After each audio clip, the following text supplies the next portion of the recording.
Oi pessoal, vou falar para vocês um pouquinho sobre a constelação e vou procurar falar de algumas dúvidas que são comuns com relação ao trabalho. A constelação familiar foi desenvolvida por um alemão, o nome dele é Bert Hellinger, e ele percebeu que existem algumas leis que atuam nos relacionamentos. E ele chama de leis porque por todos os lugares que ele foi, por todos os lugares que ele trabalhou, essas leis se repetiam. Independente se era Oriente ou se era Ocidente, Norte ou Sul, essas leis se repetiam. A primeira lei que ele percebeu é a lei do pertencimento ou vínculo. A gente faz de tudo para pertencer ao nosso sistema familiar. E para pertencer, a gente desenvolve desde muito pequeno uma consciência entre o que é certo e errado. Tudo aquilo que é considerado certo na nossa família é considerado bom. E aquilo que é errado é mal. Se é bom, se é algo bom, eu vou fazer e vou ficar de consciência leve. Se for algo que é considerado mal, eu não vou fazer, porque eu não quero ficar de consciência pesada. Ficar de consciência leve significa se sentir inocente. E ficar de consciência pesada significa sentir-se culpado. E ninguém gosta de sentir culpa, não é mesmo? Então essa lei, ela diz que enquanto eu cumpro isso, que vale na minha família, enquanto eu faço aquilo que é o certo na minha família, as minhas chances de sobreviver são grandes. A gente tem essa necessidade de sobrevivência desde a época do homem das cavernas, né? Quando alguém resolvia se destacar do grupo e se aventurar para caçar sozinho, as chances de sobrevivência eram mínimas. Então a gente faz porque a gente quer pertencer a esse núcleo, porque enquanto a gente pertence, as chances de sobrevivência são grandes. E por conta dessa lei, ele percebeu que nós temos um amor cego. Ele chama de amor cego, porque diz que nós temos um grande amor pelo nosso papai e pela nossa mamãe. E nós temos uma criança interna também, né, que é a nossa parte emocional. Então, para essa criança, ela só quer que o papai e a mamãe a ame. Então, ela vai fazer o que vale para o papai e para a mamãe. Às vezes, no sistema do papai vale uma coisa, no sistema da mamãe vale outra, e essa criança consegue fazer funcionar os dois sistemas nela. Então, a gente desenvolve esse amor pelo papai e pela mamãe, e a gente faz o que o papai e a mamãe fazem. Por isso que ele chamou de amor cego, porque a criança, além da criança mesmo pequena, mas a nossa criança interna, eu posso ter 40, 50, 60 anos, eu tenho a minha criança interna comigo, que é essa parte emocional. Essa criança, ela só quer ser aceita pelo papai e pela mamãe, ela só quer fazer parte do sistema do papai e da mamãe. Então, por amor, e é um amor da criança para o papai e para a mamãe, ela não consegue ter dimensão do amor do papai e da mamãe por ela. Para essa criança, o que vale para o papai e vale para a mamãe também vale para ela. Por isso, Bert Hellinger percebeu que a gente acaba reproduzindo algumas coisas, a gente acaba repetindo algumas coisas. Tipos de casamento ou divórcio, ou tipos de relacionamento, relação de sucesso, fracasso, riqueza, pobreza, doenças, vícios, tipos de morte, até profissão. Por exemplo, se você chega em casa e todos da sua família estão doentes e só você está saudável, como que você vai se sentir? Ou se todos da sua família têm dificuldade financeira e você está bem financeiramente? Ou todos da sua família têm dificuldades no relacionamento afetivo e você tem um bom relacionamento com seu parceiro ou a sua parceira? Então, por causa desse amor cego e de uma lealdade que a gente desenvolve também desde muito pequenininho, a gente acaba reproduzindo, repetindo as questões do nosso sistema familiar. A segunda lei é a lei de hierarquia e conta da ordem de chegada das pessoas nesse sistema. Quem chegou primeiro, quem chegou depois. Então, vamos pensar, tem a ordem os avós, os pais, os filhos e os netos. Essa é a ordem saudável. Mas muitas vezes eu, como filha, posso querer sair do meu lugar para cuidar da minha mãe como se eu fosse mãe dela, como se eu estivesse ocupando o lugar da minha avó. Cada vez que eu faço isso, eu estou quebrando essa lei, eu estou quebrando a hierarquia e existe um efeito. Um dos efeitos que é muito comum da gente ouvir é: nossa, estou muito cansada, estou muito desanimada, nada na minha vida dá certo, a minha vida está emperrada, não anda. Como que eu faço para as coisas poderem fluir de uma forma melhor? Aí a gente costuma brincar, né? Volta para o seu lugar. Porque no nosso lugar de filho, Então, vou pegar por esse exemplo. No meu lugar de filha, eu tenho força. Eu posso cuidar e ajudar a minha mãe, mas sem perder esse meu lugar de filha. Eu posso ajudar a minha mãe como filha. Então, um exemplo muito comum no envelhecimento, por exemplo, dos pais, eu dizer para minha mãe: já tomou o remédio? Já comeu? Tá na sua hora, não percebe que tá na hora? Nessa postura, eu não estou na postura de filha, eu estou na postura de mãe da minha mãe. Então, como filha, eu poderia dizer: mamãe, já comeu a sua refeição? Já tomou o seu remédio? E não é só tom de voz, é postura, é o jeito que eu vou lidar com essa situação, a forma que eu vou lidar com a minha mãe. E às vezes as pessoas falam assim: mas é porque você não conhece a minha mãe, você não conhece o meu pai. Nesse trabalho a gente costuma contar muito da gente. Eu tinha uma relação invertida com a minha mãe, eu cuidava da minha mãe como se eu fosse mãe da minha mãe. Desde muito pequena, eu lembro que eu tinha uns 17 anos e a minha mãe falava: você parece mais minha mãe do que eu sua mãe.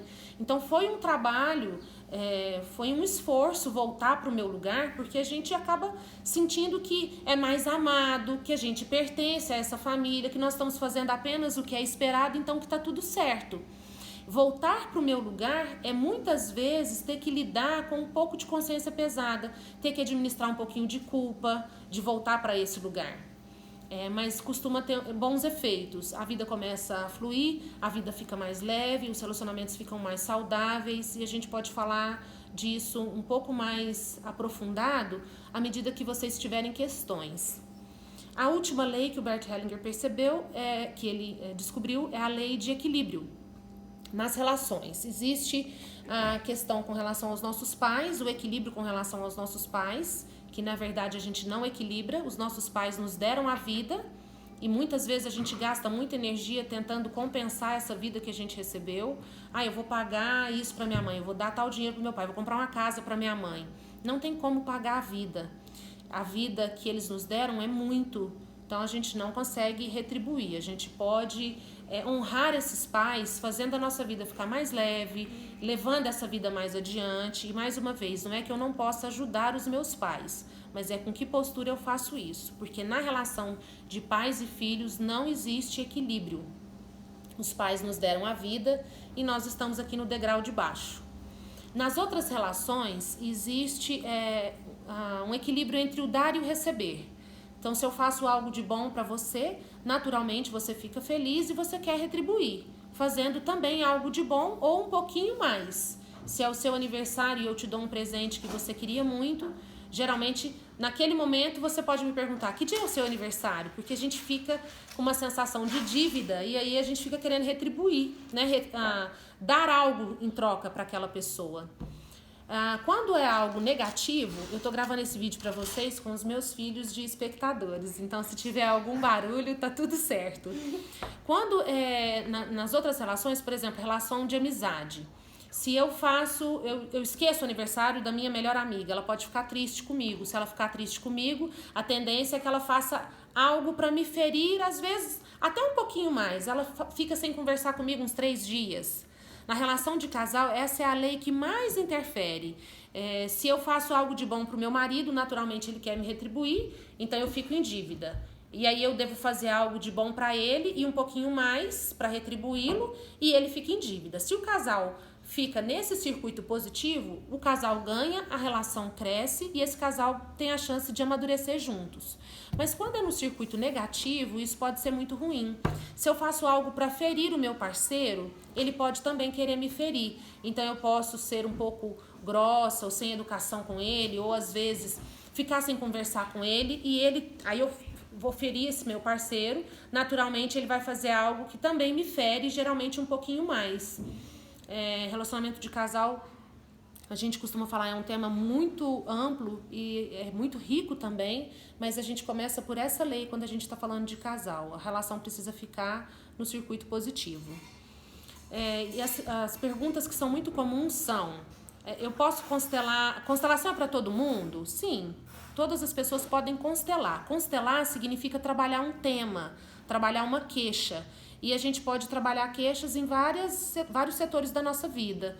Eu posso, por exemplo, querer trabalhar ou constelar a minha relação com a minha mãe, com o meu pai, com os meus irmãos, com os filhos, no trabalho, relação de casal. Eu posso constelar ou trabalhar alguma questão de saúde, eu posso olhar para a questão de dinheiro, por que eu trabalho e o dinheiro nunca fica. Todos os temas são possíveis de ser constelados. Mas muitas pessoas fazem constelação e falam pra gente, né? Eu fiz uma constelação e não deu certo. O que aconteceu? Por que deu errado? Na verdade, não deu errado. Constelar significa mudar de postura, mudar o olhar. Então, se antes eu estava no lugar de filho, de mãe da minha mãe, e eu entendo que esse não é um lugar saudável, e agora eu venho para o meu lugar de filha, eu preciso experimentar esse lugar. De, às vezes, não querer ficar dando palpite na vida da minha mãe, de não ficar querendo resolver os problemas da minha mãe, de ajudar dentro daquilo que ela me pede, ao invés de estar disponível o tempo todo que ela precisa. Então, isso é constelar. Eu estou mudando o meu olhar, eu estou mudando a minha postura com relação à minha mãe. Quando uma pessoa constela, os efeitos dessa constelação, eles começam a ser sentidos a partir de 15 dias da constelação até 3 meses daquela constelação. E eles podem ser sentidos até 2 anos depois. Eu conheço esse trabalho há quase 10 anos e foi um divisor de águas na minha vida. A minha relação com os meus pais mudou muito para melhor.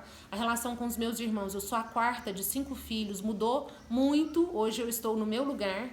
A minha relação com o meu marido, meu casamento, na verdade, isso eu costumo falar nos workshops. Meu casamento, o casamento que eu tinha antes, acabou. Nós reconstruímos a nossa história e levamos adiante essa relação, mas de uma nova forma, de uma forma mais saudável.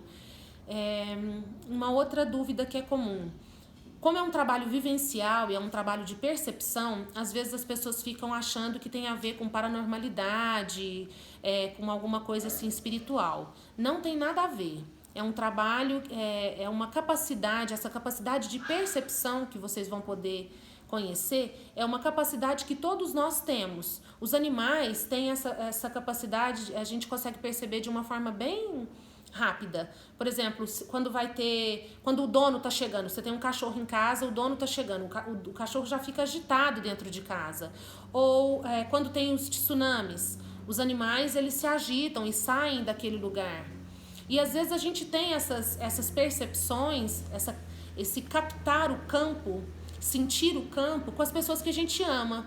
Seu telefone tá na mesa e toca, e antes de ver a tela do telefone, você já sabe que ou é a sua mãe, ou é o seu marido, ou é aquela grande amiga que você estava com saudade e estava pensando nela naquele momento. Então, na constelação, e vocês vão poder perceber, como eu trabalho com isso há muito tempo, eu sinto e eu percebo esse campo e eu conto para vocês dessas percepções de uma maneira bem rápida.